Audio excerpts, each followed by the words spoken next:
ಕಾಂತಿ ಬುದ್ಧಿಸ್ಥೈರ್ಯ ಪ್ರದಸ್ಸದ ವಂದೇ ತ್ವರಂಗವದನಂ ಶಶಬಿಂಬ ಸಂಸ್ಥಂ ಚಂದ್ರಾವದಾತಮೃತಾತ್ಮಕರೈಃ ಸಮಂತಾದಂಡಾಂತರಂ ಬಹಿರಪಿ ಪ್ರತಿಭಾಸಯಂತಂ ಶಂಖಾಕ್ಷಪುಸ್ತಕಸುಬೋಧಯುತಾಬ್ಜಬಾಹುಂ ನಸ್ತೋ ಮುಖಾದಪಿ ನಿರಂತರಮುದ್ಗಿರಂತಂ ವಿದ್ಯಾ ಅಶೇಷತ ಉತಾಬ್ಜಭವೇಶ ಮುಖ್ಯೈಃ ಸಂಸೇವ್ಯಮಾನಮತಿಭಕ್ತಿಭರಾವನಮ್ರೈಃ ಲಕ್ಷ್ಮ್ಯಾಮೃತೇನ ಸತತಂ ಪರಿಷಿಚ್ಯಮಾನಂ ಧರ್ಮವಿಜ್ಞಾನವೈರಾಗ್ಯಪರಮೈಶ್ವರ್ಯಶಾಲಿನಃ ಆನಂದತೀರ್ಥಭಗವತ್ಪಾದಾನ್ ವಂದೇ ನಿರಂತರಂ.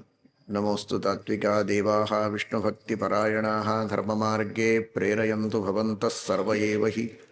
ಸತ್ಯಾಭಿಜ್ಞಕರಾಬ್ಜೋತ್ಥಾನ್ ಪಂಚಾಶದ್ವರ್ಷಪೂಜಕಾನ್ ಸತ್ಯಪ್ರಮೋದತೀರ್ಥಾರ್ಯಾನ್ ನೌಮಿನ್ಯಾಯ ಸುಧಾರತಾನ್ ಸರ್ವವಿದ್ಯಾಪ್ರದ ಹಯಗ್ರೀವ ಭಗವಾನ ಕೀ.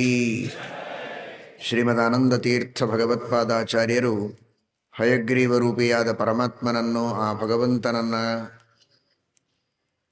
ಸ್ಮರಿಸುವ ಕೊಂಡಾಡುವುದಕ್ಕೆ ಉತ್ತಮ ಸಾಧನವಾದ ಆ ಹಯಗ್ರೀವ ಮಂತ್ರವನ್ನು ಕೊಂಡಾಡುವಾಗ ಶ್ರೀಮದಾಚಾರ್ಯರು ಹೇಳಿದ್ದು ಸರ್ವ ವಿದ್ಯಾಪ್ರದ ಅಂತ. ಮೋಕ್ಷ ಸಾಧನವಾದ ಪೌರುಷೇಯ ಅಪೌರುಷೇಯ ಸಕಲ ವಿದ್ಯೆಗಳನ್ನು ಬ್ರಹ್ಮದೇವರಿಗೆ ಉಪದೇಶ ಮಾಡಿ, ಬ್ರಹ್ಮದೇವರ ದ್ವಾರ ಎಲ್ಲ ದೇವತೆಗಳೇ ಮೊದಲಾದವರಿಗೆ ಆ ವಿದ್ಯೆಯನ್ನು ಧಾರೆ ಎರೆದು ಕೊಡುವ ಹೆದ್ದೈವ ಹಯಗ್ರೀವ. ಕಾಂತಿ ಬುದ್ಧಿ ಸ್ಥೈರ್ಯ ಎಲ್ಲವನ್ನೂ ಕೊಡುವಂತಹ ಸ್ವಾಮಿ. ನಾಸ್ತಿಕ್ಯವನ್ನು ನಿರಾಕರಣ ಮಾಡಿ ಸತ್ಸಿದ್ಧಾಂತ ವಿರೋಧಿಯಾದ ಎಲ್ಲ ಸಿದ್ಧಾಂತಗಳನ್ನು ಅರ್ಥಾತ್ ಎಲ್ಲ ವಾದಗಳನ್ನು ನಿರಾಕರಣ ಮಾಡಿ ಅನಾದಿ ಸತ್ಸಂಪ್ರದಾಯ ಪರಂಪರಾ ಪ್ರಾಪ್ತವಾದ ಶ್ರೀಮದ್ವೈಷ್ಣವ ಸಿದ್ಧಾಂತದ ಪ್ರತಿಷ್ಠಾಪನೆಯನ್ನು ಸ್ವತಃ ಮಾಡಿ ವಾಯುದೇವರಿಂದ ಬ್ರಹ್ಮದೇವರಿಂದ ಮಾಡಿಸುವಂತಹ ದೊರೆ ಹಯಗ್ರೀವ ರೂಪಿಯಾದ ಭಗವಂತ. ಹಯಗ್ರೀವ ರೂಪಿಯಾದ ಪರಮಾತ್ಮ ಅನಂತ ವೇದಗಳನ್ನು 100 ಕೋಟಿ ಶ್ಲೋಕಗಳ ಮೂಲ ರಾಮಾಯಣವನ್ನು ನಿರಂತರವಾಗಿ ಉಚ್ಚಾರಣೆ ಮಾಡಿದರೆ ಯಾವುದೇ ಆಯಾಸ ಇಲ್ಲ. ನಸ್ತೋ ಮುಖಾದಪಿ ನಿರಂತರ ಮುದ್ಗಿರಂತಂ ವಿದ್ಯಾ ಅಶೇಷತಃ.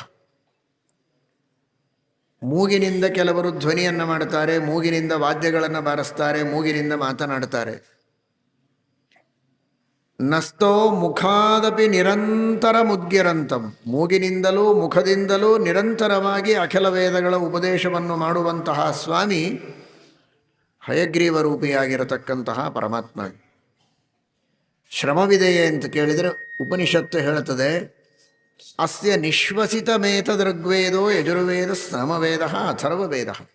ಆ ಭಗವಂತನ ಶ್ವಾಸ, ಒಬ್ಬ ವ್ಯಕ್ತಿ ಶ್ವಾಸೋಚ್ಛ್ವಾಸವನ್ನು ಮಾಡುವಾಗ ಅವನಿಗೆ ಅದರ ಕಡೆಗೆ ಗಮನವೇ ಇರೋದಿಲ್ಲ. ಅಷ್ಟು ಅನಾಯಾಸವಾಗಿ ಶ್ವಾಸೋಚ್ಛ್ವಾಸಗಳು ಒಬ್ಬ ವ್ಯಕ್ತಿಯಿಂದ ನಡೆಯೋ ಹಾಗೆ ಪರಮಾತ್ಮನಿಗೆ ಗಮನ ಇರೋದಿಲ್ಲ ಅಂತಲ್ಲ, ಸರ್ವಜ್ಞ.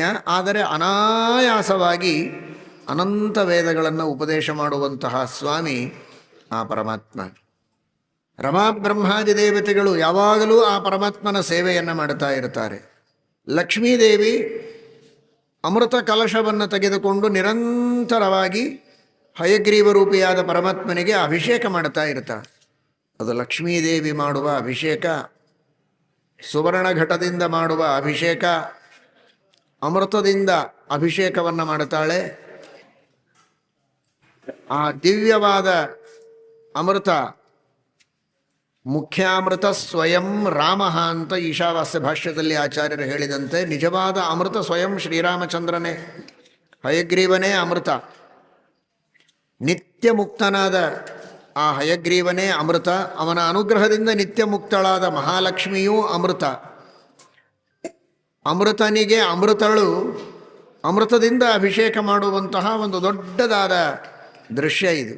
ಶ್ರೀಮದ್ ಆಚಾರ್ಯರು ವರ್ಣನೆ ಮಾಡುತ್ತಾರೆ ಆ ಹಯಗ್ರೀವ ರೂಪಿಯಾದ ಪರಮಾತ್ಮನನ್ನು. ಇಡೀ ಜಗತ್ತಿಗೆ ಅಮೃತತ್ವವನ್ನು ಕೊಡುವ ಸ್ವಾಮಿ ನೀನು ಅನ್ನುವ ದೃಷ್ಟಿಯಲ್ಲಿ, ಅಮೃತತ್ವಕ್ಕೆ ಸಾಧನವಾದ ವಿದ್ಯೆಯನ್ನು ಕೊಡುವ ಸರ್ವೋತ್ತಮನಾದ ಗುರು ತಮ ನೀನು ಅನ್ನುವ ದೃಷ್ಟಿಯಲ್ಲಿ ಆ ಅಮೃತತ್ವವನ್ನು ನಿನಗೇ ಸಮರ್ಪಣೆ ಮಾಡುತ್ತೇವೆ ಎನ್ನುವ ಭಾವನೆಯಿಂದ ನಿರಂತರವಾಗಿ ಅಮೃತದಿಂದ ಅಭಿಷೇಕ ಮಾಡುತ್ತಾಳೆ. ಒಂದು ದೊಡ್ಡ ಕೊಡದಿಂದ ನಿಮ್ಮ ತಲೆಯ ಮೇಲೆ ದಬ ದಬ ದಬ ಅಂತ ನೀರು ಸುರಿಸುವಾಗ ಮಾತನಾಡಿ ನೋಡೋಣ ಹೇಗೆ ಮಾತಾಡ್ತೀರಾ ಅಂತ. ಮಾತಾಡ್ಲಿಕ್ಕೆ ಬರೋದಿಲ್ಲ, ವೇದ ಮಂತ್ರಗಳ ಉಚ್ಚಾರಣೆ ಮಾಡ್ಲಿಕ್ಕೆ ಬರೋದಿಲ್ಲ, ಮಾಡಿದರೂ ಸ್ಪಷ್ಟವಾಗಿರೋದಿಲ್ಲ. ನಿಧಾನವಾಗಿ ಒಂದೊಂದು ಹನಿ ಬೀಳ್ತಾ ಇದ್ರೆ ಬೇರೆ, ದೊಡ್ಡ ಧಾರೆ ತಲೆಯ ಮೇಲೆ ಬೀಳುವಾಗ ಕಣ್ ತೆಗಿಲಿಕ್ಕೂ ಆಗೋದಿಲ್ಲ, ಮಾತಾಡೋದು ಕಷ್ಟ. ಆದರೆ ಭಗವಂತನ ಅಚಿಂತ್ಯ ಶಕ್ತಿ, ಅದ್ಭುತ ಶಕ್ತಿ, ಲಕ್ಷ್ಮ್ಯಾಮೃತೇನ ಸತತಂ ಪರಿಶಿಚ್ಯಮಾನಂ, ಆ ಅಮೃತ ಕಲಶದಿಂದ ಮಹಾಲಕ್ಷ್ಮಿ ನಿರಂತರ ಅಭಿಷೇಕ ಮಾಡುತ್ತಾ ಇದ್ದರೂ ದೇವರ ಧ್ವನಿಗೆ ಯಾವುದೇ ವಿಧವಾದಂತಹ ವಿಘ್ನ ಇಲ್ಲ, ಆತಂಕ ಇಲ್ಲ. ನಸ್ತೋ ಮುಖಾದಪಿ ನಿರಂತರ ಮುದ್ಗಿರಂತಂ. ಈ ಕಡೆಗೆ ಸತತಂ ಪರಿಶಿಚ್ಯಮಾನಂ, ಆ ಕಡೆಗೆ ನಿರಂತರ ಮುದ್ಗಿರಂತಂ. ನಿರಂತರ ಅಭಿಷೇಕ, ನಿರಂತರ ಉಚ್ಚಾರಣೆ. ನನ್ನ ಬಾಯಿಯಿಂದ ಬರುವ ಒಂದೊಂದು ಅಕ್ಷರ, ಒಂದೊಂದು ಪದ, ಒಂದೊಂದು ವಾಕ್ಯವೂ ಚೆನ್ನಾಗಿ ಅನುಸಂಧಾನ ಮಾಡಿ ಉಪಾಸನೆ ಮಾಡಿದವರಿಗೆ ಅಮೃತತ್ವ ಸಾಧನ ಅನ್ನುವುದರ ಸೂಚನೆಯನ್ನು ಮಾಡುವ ರೀತಿಯಲ್ಲಿ ನಿರಂತರವಾಗಿ ಆ ಅಮೃತದ ಸೇಚನ ಮಾಡಿಸಿಕೊಳ್ತಾನೆ ಪರಮಾತ್ಮ, ಉಚ್ಚಾರಣೆಯನ್ನು ಮಾಡ್ತಾ ಇದ್ದಾನೆ ಅಂತ ಭಾವಿಸಬೇಕು. ಚಂದ್ರನಿಗೆ ಅಮೃತ ಕಿರಣ ಅಂತಾರೆ. ಅಮೃತಪ್ರದವಾದ ಕಿರಣ, ಅಮೃತಧಾರೆಯನ್ನು ಚಂದ್ರ ಸುರಿಸ್ತಾನೆ ಅಂತ. ಅದು ಚಂದ್ರನ ಅಮೃತ ಅಲ್ಲ, ಚಂದ್ರಮಂಡಲದಲ್ಲಿ ಅಂತರ್ಯಾಮಿಯಾದ ಹಯಗ್ರೀವ ರೂಪಿಯಾದ ಪರಮಾತ್ಮನಿಗೆ ನಿರಂತರವಾಗಿ ಮಹಾಲಕ್ಷ್ಮಿ ಅಮೃತಾಭಿಷೇಕವನ್ನು ಮಾಡಿಸುವುದರಿಂದ ಆ ಅಮೃತವೇ ಚಂದ್ರಮಂಡಲದಲ್ಲಿ ಹರಿದು ಬಂದು ಚಂದ್ರಮಂಡಲದಿಂದ ಇನ್ನೆಲ್ಲರಿಗೆ ಆ ಅಮೃತದ ಧಾರೆ ಬರುತ್ತೆ ಅಂತ ನಾವು ಭಾವಿಸಬೇಕು. ಇವತ್ತು ಭೂಮಿಯಲ್ಲಿ ಗಂಗೆ ಹರಿದು ಬಂದದ್ದು ಕೂಡ ಚಂದ್ರಮಂಡಲಕ್ಕೆ ಬಂದು ಚಂದ್ರಮಂಡಲದಿಂದ ಭೂಮಿಗೆ ಗಂಗೆ ಬಂದಿದೆ ಅಂತ ಭಾಗವತ ವರ್ಣನೆ ಮಾಡ್ತದೆ. ಇಂದು ಮಂಡಲಂ ಉಪಪ್ಲಾವ್ಯ, ಆ ಚಂದ್ರಮಂಡಲವನ್ನು ಪವಿತ್ರಗೊಳಿಸಿ ಆ ಚಂದ್ರಮಂಡಲದಲ್ಲಿರುವ ಭಗವಂತನ ಪಾದಗಳಿಗೆ ಎರಗಿ ಆ ಗಂಗೆ ನಮ್ಮೆಲ್ಲರನ್ನ ಪವಿತ್ರಗೊಳಿಸ್ತಾ ಇದ್ದಾಳೆ. ಜ್ಞಾನಗಂಗೆಯನ್ನು ನಮ್ಮ ಹತ್ತಿರ ಕಳಿಸಿದವನು ಹಯಗ್ರೀವ. ಈ ಬಾಹ್ಯವಾದ ಭೌತಿಕವಾದ ಗಂಗೆ, ಅದರೊಳಗೆ ತಾನು ಚಿನ್ಮಯನಾಗಿ ಸನ್ನಿಹಿತನಾಗಿದ್ದು, ಯೋಸೌ ಸರ್ವಗತೋ ವಿಷ್ಣು ಚಿತ್ ಸ್ವರೂಪ, ಜ್ಞಾನಸ್ವರೂಪಿ ಜ್ಞಾನಾತ್ಮಕನಾದ ಹಯಗ್ರೀವ ಆ ಗಂಗೆಯಲ್ಲಿ ಸನ್ನಿಹಿತನಾಗಿದ್ದು ನಮ್ಮೆಲ್ಲರನ್ನ ಪಾವನಗೊಳಿಸ್ತಾನೆ ಎಂಬುದಾಗಿಯೂ ನಾವು ಚಿಂತನೆ ಮಾಡಬೇಕು. ಅಂತಹ ಆ ಹಯಗ್ರೀವ ರೂಪಿಯಾದಂತಹ ಭಗವಂತನನ್ನು ಅತ್ಯಂತ ಭಕ್ತಿಯಿಂದ ರಮಾಬ್ರಹ್ಮಾದಿ ದೇವತೆಗಳು ಉಪಾಸನೆ ಮಾಡುತ್ತಾರೆ. ಶ್ರೀಮದ್ ಆನಂದ ತೀರ್ಥ ಭಗವತ್ಪಾದಾಚಾರ್ಯರು ಹಯಗ್ರೀವ ರೂಪಿಯಾದ ಪರಮಾತ್ಮನನ್ನು ನಿರಂತರವಾಗಿ ಉಪಾಸನೆ ಮಾಡುತ್ತಾರೆ. ಅವನ ಮಹಿಮೆಯನ್ನು ಕೊಂಡಾಡಿದ್ದಾರೆ, ಅವನ ಮಂತ್ರಗಳನ್ನು ಉಪದೇಶ ಮಾಡಿದ್ದಾರೆ. ಶ್ರೀಮದ್ ಭಾಗವತದಲ್ಲಿ ಆ ಹಯಗ್ರೀವ ರೂಪಿಯಾದಂತಹ ಪರಮಾತ್ಮನ ವಿಶೇಷವಾದ ವರ್ಣನೆಯನ್ನು ಮಾಡುತ್ತಾರೆ. ಪೂರ್ವ ದಿಕ್ಕಿನಲ್ಲಿರುವ ಭದ್ರಾಶ್ವ ವರ್ಷದಲ್ಲಿರುವ ಜನ ಎಲ್ಲ ಹಯಗ್ರೀವ ರೂಪಿಯಾದ ಪರಮಾತ್ಮನ ಉಪಾಸನೆಯನ್ನು ಮಾಡುತ್ತಾರೆ ಅಂತ ಹೇಳುತ್ತಾರೆ. ಜ್ಞಾನವನ್ನು ಕೊಡುವವನಷ್ಟೇ ಅಲ್ಲ ಹಯಗ್ರೀವ, ಉತ್ತಮವಾದ ಧರ್ಮದ ಅನುಷ್ಠಾನವನ್ನು, ನಿಷ್ಕಾಮವಾದ ಶುದ್ಧವಾದ ಧರ್ಮದ ಅನುಷ್ಠಾನವನ್ನು ಮಾಡಿಸುವಂತಹ ಮಹಾನುಭಾವ. ಓಂ ನಮೋ ಭಗವತೆ ಧರ್ಮಾಯ ಆತ್ಮಶೋಧನಾಯ ನಮಃ ಅಂತ ಶ್ರೀಮದ್ ಭಾಗವತ ಧರ್ಮ ಅಂತ ಕರೆದಿದೆ ಹಯಗ್ರೀವನನ್ನು. ಆತ್ಮಶೋಧನೆಯನ್ನು ಮಾಡಿಸ್ತಾನೆ ಅಂತ ಇದೆ. ಪ್ರತಿದಿನಂ ಪ್ರತಿಕ್ಷಣಂ ಬುದ್ಧಿಶೋಧಕೇನ ಅಂತ ಮುಖ್ಯಪ್ರಾಣದೇವರಿಗೆ ರಾಘವೇಂದ್ರ ಸ್ವಾಮಿಗಳವರು ಕರೆದಿದ್ದಾರೆ. ನಿತ್ಯದಲ್ಲಿಯೂ ನಮ್ಮ ಮನಸ್ಸಿನಲ್ಲಿರುವ, ಆತ್ಮನಲ್ಲಿರುವ, ಬುದ್ಧಿಯಲ್ಲಿರುವ, ಇಂದ್ರಿಯಗಳಲ್ಲಿರುವ ದೋಷಗಳನ್ನು ತೊಳೆದು ಶುದ್ಧ ಮಾಡುವಂತಹ ಮಹಾಗುರುಗಳು ಮುಖ್ಯಪ್ರಾಣದೇವರು. ಅವರಲ್ಲಿಯೂ ಅಂತರ್ಯಾಮಿಯಾಗಿದ್ದು ಹಯಗ್ರೀವ ರೂಪಿಯಾದ ಪರಮಾತ್ಮ ಆತ್ಮಶೋಧನವನ್ನು ಮಾಡುತ್ತಾನೆ ಅಂತ ಶ್ರೀಮದ್ ಭಾಗವತ ಹೇಳುತ್ತದೆ. ಹಯಗ್ರೀವ ಜಯಂತಿಯ ಬಗ್ಗೆ ವರ್ಣನೆ ಮಾಡುವಾಗ ಶ್ರಾವಣ ಮಾಸ ಮಹಾತ್ಮ್ಯದಲ್ಲಿಯೂ ಕೂಡ ಪುರಾಣದಲ್ಲಿ ತಿಳಿಸಿಕೊಡುವಾಗ ಇದೇ ಮಂತ್ರವನ್ನು ಹೇಳ್ತಾ ಆತ್ಮ ವಿಶೋಧನಾಯ ಎಂಬುದಾಗಿ ಹೇಳುತ್ತಾರೆ. ಕಲಿಯುಗದಲ್ಲಿದ್ದ ಜನರನ್ನು ಬರೀ ಶೋಧನ ಮಾಡಿದರೆ ಶುದ್ಧರಾಗುವವರಲ್ಲ, ವಿಶೋಧನಾಯ, ಚೆನ್ನಾಗಿ ತಿಕ್ಕಿ ತಿಕ್ಕಿ ಒಳಗಿರುವ ಅಜ್ಞಾನಾದಿ ದೋಷಗಳನ್ನು, ಕಾಮಕ್ರೋಧಾದಿ ದೋಷಗಳನ್ನು ಪರಿಹಾರ ಮಾಡಬೇಕು ಅಂತನ್ನುವ ದೃಷ್ಟಿಯಲ್ಲಿ ಆತ್ಮಶೋಧನ, ಆತ್ಮ ವಿಶೋಧನ ಎಂಬುದಾಗಿ ಕರೆದಿದ್ದಾರೆ. ಅಂತಹ ಹಯಗ್ರೀವ ರೂಪಿಯಾದ ಪರಮಾತ್ಮ ನಮ್ಮೆಲ್ಲರ ಮನಸ್ಸಿನಲ್ಲಿರುವ ಅಜ್ಞಾನಾದಿ ದೋಷಗಳನ್ನು, ಕಾಮಕ್ರೋಧಾದಿ ದೋಷಗಳನ್ನು ಪರಿಹಾರ ಮಾಡಿ ಶುದ್ಧವಾದ ಜ್ಞಾನಭಕ್ತಿ ವೈರಾಗ್ಯಗಳನ್ನು, ಕಾಂತಿ ಬುದ್ಧಿ ಸ್ಥೈರ್ಯಾದಿಗಳನ್ನು ನೀಡಿ ಉತ್ತಮವಾದ ಧರ್ಮದ ಅನುಷ್ಠಾನವನ್ನು ಮಾಡಿಸಿ ಅದರ ಮೂಲಕ ಶ್ರೇಷ್ಠವಾದ ಮೋಕ್ಷ ಸಾಧನವಾದ ವಿದ್ಯೆಯನ್ನು ನಮಗೆ ಕೊಟ್ಟು ಉದ್ಧಾರ ಮಾಡಲಿ ಎನ್ನುವ ದೃಷ್ಟಿಯಲ್ಲಿ ಹಯಗ್ರೀವ ರೂಪಿಯಾದ ಪರಮಾತ್ಮನಿಗೆ ಪ್ರಾರ್ಥನೆ ಮಾಡೋಣ. ವಾದಿರಾಜ ಶ್ರೀಪಾದಂಗಳವರು ಹಯಗ್ರೀವ ದೇವರ ವಿಶೇಷ ಉಪಾಸನೆಯನ್ನು ಮಾಡಿ ಸಾಕ್ಷಾತ್ಕಾರ ಮಾಡಿಕೊಂಡ ಮಹಾನುಭಾವರು. ಹಯಗ್ರೀವ ಹಯಗ್ರೀವ ಹಯಗ್ರೀವೇತಿ ಯೋ ವದೇತ್ ತಸ್ಯ ನಿಸ್ಸರತೆ ವಾಣಿ ಜಹ್ನುಕನ್ಯಾ ಪ್ರವಾಹವತು ಎಂಬುದಾಗಿ ಸ್ತೋತ್ರ ಮಾಡಿದ್ದಾರೆ. ನಿತ್ಯ ಹಯಗ್ರೀವ ಹಯಗ್ರೀವ ಹಯಗ್ರೀವ ಅಂತ ಹೇಳ್ತಾ ಇದ್ದರೆ ಗಂಗಾ ಪ್ರವಾಹದಂತೆ ಉತ್ತಮವಾದ ಶಾಸ್ತ್ರಸಮ್ಮತವಾದ ವಾಣಿ ಅವನ ಮುಖದಿಂದ ಯಾವಾಗಲೂ ಹರಿದು ಬರುತ್ತೆ. ಹಯಗ್ರೀವ ಹಯಗ್ರೀವ ಹಯಗ್ರೀವೇತಿ ವಾದಿನಂ ನರಂ ಮುಂಚಂತಿ ಪಾಪಾನಿ ದರಿದ್ರವಿವ ಯೋಷಿತಃ ಅಂತ. ನಿರಂತರ ಹಯಗ್ರೀವನ ಸ್ಮರಣೆಯನ್ನು ಮಾಡಿದರೆ ಅವನ ಪಾಪಗಳೆಲ್ಲ ದೂರ ಹೋಗುತ್ತೆ ಅಂತ. ನರಂ ಮುಂಚಂತಿ ಪಾಪಾನಿ ದರಿದ್ರಮಿವ ಯೋಷಿತಃ.